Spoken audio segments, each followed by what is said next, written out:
말씀에 근거해서 미가서 강의 7번째 시간으로 군대와 거짓 종교의 제거라고 하는 제목으로 말씀드리겠습니다. 우리가 지난 시간에 마가복음 5장에서 메시아가 오실 때 회복시키시고 또 하나님의 백성들을 굉장히 힘들게 했던 자들을 또 하나님께서 진멸하실 것에 대한 이야기를 우리가 살펴봤습니다. 8절에 보면 야곱의 남은 자는 여러 나라 가운데와 많은 백성 가운데 있으리니 그들은 수풀의 짐승들 중에 사자 같고 양떼 중에 젊은 사자 같아서 만일 그가 지나간 적 밟고 찢으리니 능히 구원할 자가 없을 것이라. 내 손이 내 대적들 위에 들려서 내 모든 원수를 진멸하기를 바라노라 라고 하는, 하나님 백성을 통해서 하나님께서 많은 나라들을 심판하시고 또 심판의 도구로 이 남은 자들을 사용하실 것에 대한 이야기를 했습니다. 우리가 이 구절까지 읽으면 굉장히 기분이 좋습니다. 하나님께서 이와 같이 자기 백성들 가운데 역사하시는구나 라고 하는 생각을 하게 되는데, 오늘 우리가 읽었던 부분을 보면 하나님께서는 이스라엘 백성을 향해서도 심판하십니다. 심판을 하시면서 하나님 보시기에 옳지 않은 행동을 하는 그들을 그냥 내버려 두지 않으시는 하나님의 분명한 심판이 이 구절 속에 드러납니다. 우리는 살면서 그런 생각을 할 때가 많습니다. 나와 가까우면, 나와 친분이 있으면, 나와 혈연관계면 다른 사람들에게는 굉장히 엄격했던 부분도 때로는 팔이 안으로 굽는 것처럼 부드러움으로 대하기도 하고, 또 다른 사람을 대할 때만큼 그렇게 빡빡하지 않게 대하는 경우가 꽤 있습니다. 그것이 우리 인간인 것 같아요. 근데 하나님께서는 우리 인간을 그렇게 대하시지 않는 것 같아요. 하나님께서는 우리의 방식대로 우리를 사랑하시는 것이 아니고, 하나님께서는 자기의 방식대로 우리를 사랑하신다라고 하는 것을 오늘 읽은 본문을 통해서 우리가 확인을 하게 됩니다. 왜냐하면 하나님께서는 우리보다 더 큰 그와 같은 계획을 가지고 이와 같은 일을 행하시기 때문이신 거죠. 우리를 향해서 그냥 눈 찔끔 감으시고 우리의 불의에, 우리의 죄악에 대해서 눈 찔끔 감으시는 것, 그것이 이후에는 더 큰 불행한 결과를 가져다 준다는 것을 너무나도 잘 알고 계시기 때문에 자기 백성이지만 하나님 보시기에 정당한 모습으로, 적합한 모습으로 살지 않을 때는 하나님께서 회개의 회초리를 드시고 또한 회복의 회초리를 드신다라고 하는 것을 오늘 말씀은 이야기를 합니다. 10절부터 한번 보시면요, 여호와께서 이르시되 그날에 이르러는 내가 내 군마를 내 가운데서 멸절하며 내 병거를 부수며. 여기서 말하는 이것은 바로 이스라엘을 향해서 하시는 말씀인데, 너의 군마와 또한 너의 병거를 부수겠다라고 하는 말씀을 합니다. 군마와 병거가 가지는 것이 어떤 의미일까요? 자기 도움을 구하는 그와 같은 수단이라고 생각할 수 있습니다. 군마에 기대기도 하고 또한 병거에 기대기도 하는 그와 같은, 하나님을 의지하고 하나님만 바라고 하나님으로부터 도움을 구하는 것이 아니라 가지고 있는 군사력에 의지하려고 하는, 군사력에 내가 의지해서 살려고 하는 그와 같은 마음이 있는 그들을 향해서 하나님께서는 단호히 그것을 부수시겠다라고 그렇게 말씀하고 있습니다. 10절은 바로 자기 도움을 싫어하시는 하나님의 모습이죠. 자기 스스로 도움을 자기에게서 찾는 것과 같은 것을 싫어하시는 거죠. 그 다음에 11절에는요, 내 땅의 성읍들을 멸하며 내 모든 견고한 성을 무너뜨릴 것이며. 성읍과 견고한 성이 이야기하는 것은 어떤 걸까요? 자기 안전인 것 같아요. 이 성읍에 살고 견고한 성에 살면 내가 안전하다라고 하는 그 생각을 가지고 살아가는 하나님의 백성들을 하나님께서는 그냥 두시지 않겠다. 좋은 게 좋은 거지 이렇게 하지 않으시고 성읍들을 멸하고 성을 무너뜨릴 것이다. 이렇게 말씀하고 계십니다. 사실 이 미가서 5장 마지막 부분에 나오는 이와 같은 심판의 내용은 우리의 삶에서도 자세히 우리 스스로를 살펴봐야 되는 매우 중요한 부분이라 할 수 있습니다. 나는 내 삶에서 무엇에서 안전을 느끼고 사는가? 무엇에서 내가 안전을 느끼며 사는가?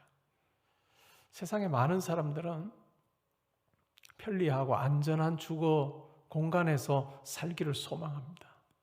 그리고 그곳에서 살면 내가 안전할 것이다 라고 그렇게 생각하며 삽니다. 편리할 수 있겠죠. 그리고 또한 우리 인간적으로 생각하면 안전할지도 모르겠습니다. 그러나 꼭 그것이 안전하진 않아요. 우리 성도는 우리 삶에서 땅의 성읍들 그리고 견고한 성을 내가 세우고 그 안에 거하면서 내가 안전하다라고 외치며 살고 있지 않은지 우리는 스스로를 잘 살펴봐야 할 필요가 있습니다. 자기 안전, 자기 보호, 나에게 어떤 것이 있을까 한번 생각해 볼 필요가 있습니다. 그 다음에 12절에는요, 내가 내 복수를 내 손에서 끊으리니 내게 다시는 점쟁이가 없게 될 것이다. 자기 기만입니다. 사람들은 다 현재의 어떤 상황을 보면서 미래에 대한 예측을 하기를 원합니다. 왜냐하면 우리가 한치 앞을 알지 못하는 존재이기 때문에 내 미래에 대해서 누군가 이야기해 줄 수 있다면 그 사람에게 가서 내 미래에 대해서 듣기를 원하는 그와 같은 마음이 있습니다. 그래서 복술이라든지 점쟁이를 찾아가는 그와 같은 일들이 구약에도 보면 나오고 있고요. 또한 우리 삶의 자리에서 보면 이와 같은 점쟁이와 복술을 하는 그리고 미래에 대해서 예측을 해주는 그와 같은 사람들이 꽤 많이 있습니다. 그리고 그들을 찾는 사람들도 끊이지 않고 있습니다. 근데 제가 고대 자료를 보면 고대 이제 주술이나 이런 부분들 있잖아요. 고대 신비 종교들 관련된 파피루스나 이런 부분들을 제가 최근에 이제 읽을 기회가 있어서 읽어보니까 굉장히 어떤 신탁을 받기를 원하는 마음으로 신의 어떤 계시를 받기를 원하는 마음으로 이런 어떤 델피에 있는 신전에 가거나 하면 그 여사제가 있습니다. 궁금증을 가지고 자기 문제를 가지고 찾아온 사람에게 답을 하는데요. 답을 하는 내용을 보면 오늘날과 똑같습니다. 뭐라고 답할까요? 아주 두루뭉술하게 답을 해요. 만약에 이제 학생들 같으면 이제 시험이 얼마 안 남았잖아요. 수능 시험이 얼마 안 남아서 대입 이번에 대학에 잘 갈 수 있을까 하는 마음이 수험생들의 공통된 마음이겠죠. 부모들도 마찬가지고 그래서 때로는 막 불안하다 보면 믿지 않는 자들, 간혹은 믿는 사람들도 그래요. 점 보는 데 가서 이제 점을 봅니다.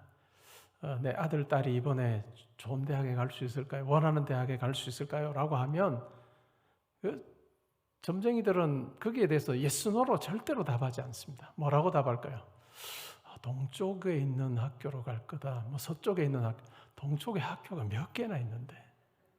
고대에도 딱 그렇게 답을 합니다. 그러면서 풀이를 하기를 뭐라고 해놨냐면 이렇게 되든 저렇게 되든 이 부분에 대해서 별로 틀렸다는 생각을 가지지 못하도록 하는 그와 같은 방식의 답변, 그것이 주 1세기, 주전 1세기에도 있었던 그와 같은 방식입니다. 근데 사람들이 얼마나 연약하냐면 자기의 미래를 알기 위해서 기댄다는 거죠. 심지어 하나님의 백성인 이스라엘 사람들, 유대인들까지 그러했다. 그래서 하나님께서는 그와 같은 자기 기만적인 행동을 결코 그냥 내버려 두실 수 없으셔서 복수를 내 손에서 끊을 것이고 점쟁이가 다시 없게 할 거다라고 하는 그와 같은 말씀을 하고 계십니다. 그 다음에 13절 14절에 보면요, 내가 새긴 우상과 주상을, 여기 주상은 아마 바알 우상인 것 같고요, 너희 가운데서 멸절하리니 내가 내 손으로 만든 것을 다시는 섬기지 아니하리라. 내가 또 내 아세라 목상, 여신이죠, 여신상입니다. 너희 가운데서 빼버리고 내 성읍들을 멸할 것이다 라고 그렇게 이야기를 합니다. 13절에 보면 우상이라고 하는 것이 뭔가라고 하는 것을 설명을 해주죠. 내가 내 손으로 만든 것. 사람이 얼마나 어리석은가 하면 자기 손으로 만든 것을 섬기고 그것에 경배하고 그것으로부터 복을 구하는 그 같은 어리석은 모습으로, 자기 경배하는 그 같은 모습으로 살고 있다라고 하는 이야기를 하고 있습니다. 도무지 아무것도 해줄 수 없는 그와 같은 우상 앞에 가서 절하고 또한 복을 비는 그와 같은 모습들을 보면서 하나님께서 우상과 주상을 멸절할 것이고 또한 아세라 목상을 너희 가운데서 다 빼버리겠다라고 그렇게 말씀하고 있습니다. 그러면서 성읍을 멸할 것이다 라고 그렇게 말씀하죠. 자기 도움, 자기 보호, 또 자기 기만, 자기 경배, 이와 같은 모습을 가지고 살고 있는 이스라엘 백성들. 그 모습은 하나님 백성인 것 같으나 그러나 그들의 실제적인 삶을 찬찬히 들여다보면 전혀 하나님 백성의 모습과는 다른 같은 방식으로 살고 있습니다. 우리가 구약 성경을 쭉 읽다 보면 왜 이와 같은 일이 벌어지는가?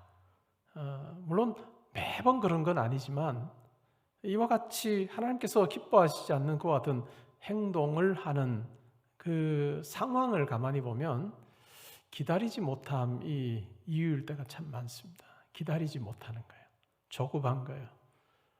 모세가 하나님의 율법을 받기 위해서 시내산에 올라갔다가 좀 이스라엘 백성들이 생각하는 것보다 더디 내려와요. 그러자 이스라엘 백성들이 산 아래에서 어떻게 합니까? 금송아지 우상을 만들어서 그 앞에서 절하고 뛰놉니다.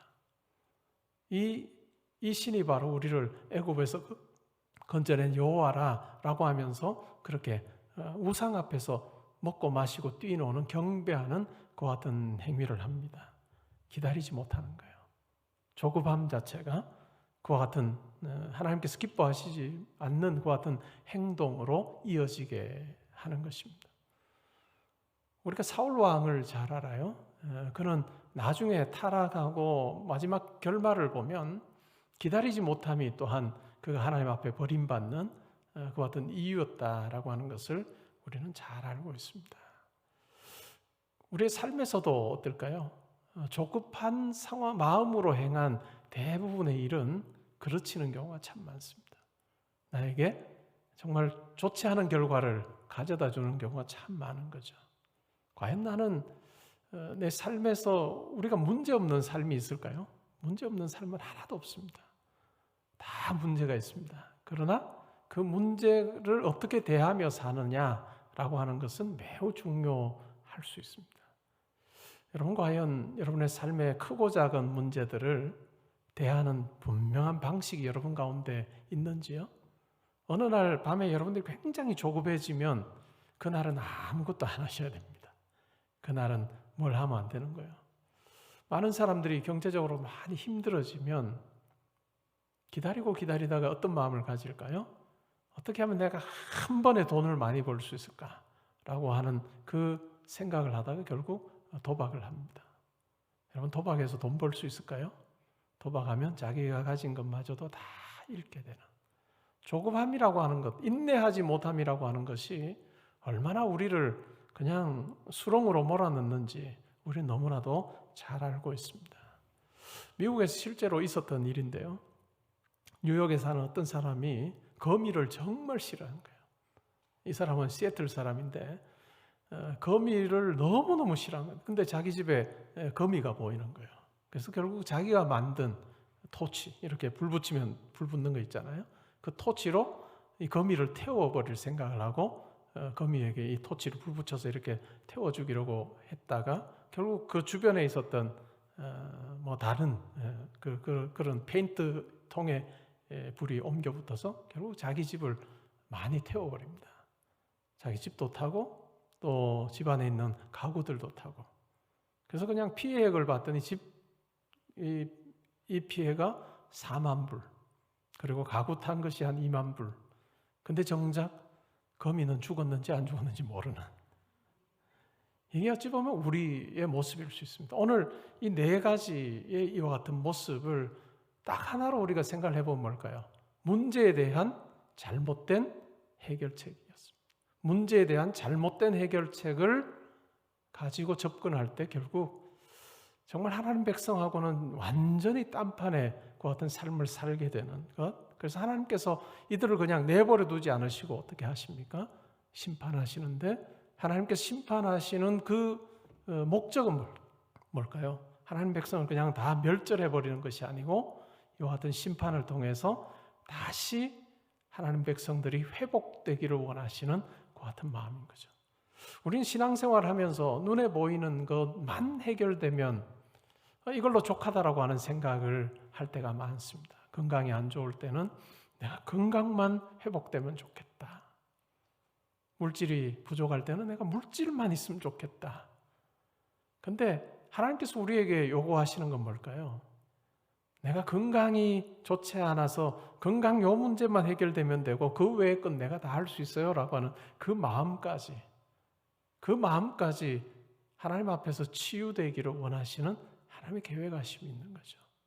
요거 부족한 것 요거 하나만 하나님 도와주시고 다른 건 다 내가 할 수 있습니다라고 하는 그 생각, 그와 같은 해결 어떤 책 그것에 대해서 하나님께서 즐거워하지 않으신다라고 하는 것을 우리는 기억할 필요가 있습니다.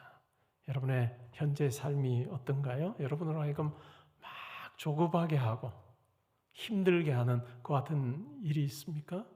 그 부분을 가지고 우리가 어떻게 해결하면 좋을까요? 그 문제 어떻게 해결하면 좋을까요? 여러분 어떻게 해결하고 계시나요? 가장 단순하고도 가장 어떤 면에서는 좋은 방법이 뭘까요? 하나님께 가지고 나아가는 거예요. 하나님께 가지고 나아가서 엎드리는 겁니다. 하나님께 기도하는 것입니다. 그냥 요 문제만 하나님 책임져 주세요라고 하지 않고 내 인생 전반을 하나님께서 붙들어 주시고 또한 하나님께서 인도해 주셔야 제 삶이 든든할 수 있습니다 하는 그 고백을 하게 하는 것. 때로는 건강의 문제로 우리의 기도가 시작됐지만 기도가 깊어지면 어떻게 되나요? 우리의 모든 삶이 하나님의 손에 있습니다라고 하는 그 고백으로 나아가게 하십니다. 물질이 부족해서 하나님 앞에 엎드려서 하나님 제가 이렇게 살면 안 되겠습니다라고 기도를 시작했지만 그러나 하나님께서 그 기도 가운데 함께 하실 때 하나님께서 내 삶을 붙들어 주십니다. 고백하게 되는 같은 고백이 있습니다. 이번 주 중에 지금 계속 이번 주에 암송할 말씀, 오늘 집사님이 기도하시면서 그 구절을 말씀하셨는데 버리지도 않으시고 또한 떠나지도 아니하시는, 그래서 함께 하시기에 두려워하지 말라라고 하는 말씀을 주셨던 그 하나님을 의지하면서 내가 두려워하지 않겠습니다. 하나님만 의지하며 나아가겠습니다라고 하는 그 고백을 비로소 하게 하시는 하나님을 만나는, 우리와는 생각이 차원이 다르시고 우리와는 접근하는 방식이 다르신, 그 문제 하나 해결되면 우리는 다 된 것 같으나 그러나 또 다른 문제로 인해서 그냥 때로는 나의 안전을 추구하고 또한 나의 도움을 추구하고 나의 기만을 추구하고 나의 경배를 추구하는 그 같은 상황에 따라서 우리의 양상만 달라지는 그러한 모습들을 잘 아시기 때문에 우리가 하나님께 나아갈 때마다 우리가 어떤 일로 인해서 하나님께 나아가지만 하나님께서 결국 우리에게 너의 전 인생을 나에게 맡기며 살 수 있겠니? 라고 우리에게 물어보시는 그 하나님을 우리가 만나는 것입니다. 사도행전 13장에 보면 비시디아 안디옥에서 바울이 설교하면서 다윗 왕에 대해서 이렇게 이야기합니다. 다윗 왕은 하나님의 뜻을 조차 섬기다가 잠들었다. 하나님의 뜻을 조차 섬기다가 잠들었다. 다윗의 인생을 묘사하는 정말 짧은 한 문장이지만 너무너무 잘 살았다라고 하는 것을 우리에게 이야기를 해줍니다. 하나님의 뜻을 조차 하나님을 섬기다가 잠들었다. 우리도 이와 같은 삶이 되면 참 좋을 것 같아요. 그죠? 내 삶에서 어떻게 내가 하나님의 뜻을 좇아서 섬길 수 있을까? 하나님의 뜻을 쫓아서 내가 어떻게 섬길 수 있을까라고 하는 그 생각, 마음을 가지고 사는 것은 매우 중요합니다. 항상 우리가 그 마음 가지고 살면서 하나님 앞에 엎드리는 기도가 우리 가운데 필요합니다. 기도원 300용사 말씀과 기도 집회, 이제 이번 주까지 해서 5번 남았나요? 7, 8, 9, 10, 11 5번 남았는데 이 5번의 기도원 300용사 말씀과 기도 집회 이 기간 동안에 하나님께 기도하며 나아갈 때 그냥 단순히 이것 하나 해결해 주세요라고 하는 그 기도에 우리가 머무르지 말고 우리의 모든 삶을 책임져 주시는 하나님께 우리의 삶을 의탁하게 되는, 그리고 내가 품고 있는 그 한 가지 소원 통해서 하나님의 뜻을 이룰 수 있기를 원합니다. 하나님 앞에 다 내려놓게 되는 그 은혜가 우리 모두에게 임하면 좋겠습니다. 그러할 때 우리가 이 땅에서의 삶을 살면서 하나님과 동행하는 삶, 신앙생활이라고 하는 건 뭘까요? 하나님 앞에서 내가 사는 삶입니다. 하나님 앞에서 걸어가는 삶이죠. 때로는 우리가 생각하는 것만큼 한순간에 우리가 뭐 높이 뛰어오르거나 아니면 멀리 달릴 수 있는 그 같은 일이 아니라 해도 하나님의 손에 내 인생이 있음을 기억하면서 붙들어주신 하나님을 의지하며 내가 하나님 앞에서 삽니다 라고 하는 그 분명한 의식 가지고 하나님께서 기뻐하실 일들을 행하며 하나님의 뜻이 하늘에서 이룬 것처럼 땅에서도 이루어지기를 원합니다. 제 삶을 통해서 하나님의 뜻이 이루어지기를 원합니다 라고 하는 아주 분명한 우리의 삶의 고백이 있게 될 때 하나님께서 우리의 손을 붙잡으시고 우리를 안전한 길로 또한 우리에게 만족함을 주시는 그 같은 삶으로 우리 가운데 역사하여 주시리라 믿습니다. 오늘 기도 시간에 오늘 제가 드린 이 말씀을 꼭 한번 생각해 보십시오. 눈 감으면 바로 나오는 기도가 아니고 눈 감으면 바로 나오는 기도가 아니고 물론 그래도 좋아요. 그러나 눈 감고 바로 나오는 기도가 되기 이전에 반드시 필요한 것은 내가 이 기도를 왜 하는가? 내가 이 간구를 하나님 앞에 왜 하고 있는가? 하는 부분, 그리고 이 일을 통해서 내가 하나님 백성으로 아니면 내 자녀가 하나님 백성으로 어떻게 살기를 원하는지 그 소원함이 분명히 여러분의 물음을 통해서 확인되었는지 그것을 분명히 여러분 확인하시고 여러분 기도의 자리에서 한 가지 소원을 가지고 아버지께 나아갈 때 하나님께서 우리의 기도를 들으시면서 야 그건 너만의 기도구나 라고 하지 않으시고 나도 참 그와 같은 일이 너의 삶 가운데 이루어지기를 원한다라고 우리의 기도에 응답하시고 또한 선언하시는 하나님을 만나는 은혜의 밤이 되기를 주님의 이름으로 축복합니다. 아멘.